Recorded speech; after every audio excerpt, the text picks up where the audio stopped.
こういう鉄板って何度なんですか？これは190度とかそのぐらい。結構高いんですよ。そうなんです。結構高温にしてます。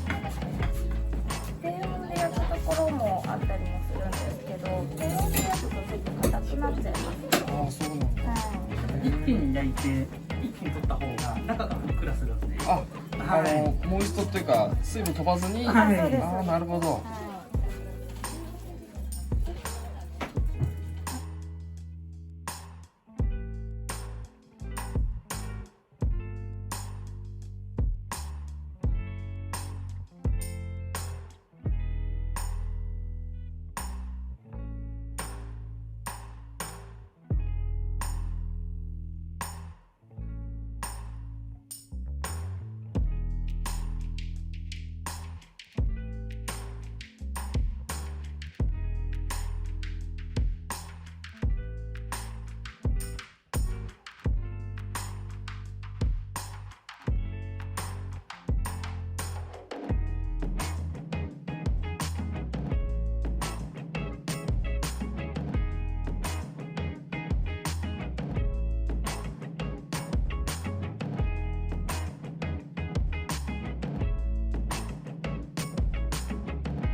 はい、チキンと卵ですね。はい、ありがとうございます。どうもありがとうございます。はい、また来ます。またお待ちしてます。はい。ぜひ。僕の？オレンジ買った。オレンジと。まあ全然大丈夫大丈夫。オレンジまだ。ミルク消しちゃった。話に夢中で。ごめんなさい、ミルクティー何？ホイップショコラ。ホイップショコラ。ホイップショコラ一つ。一つ。ありがとうございます。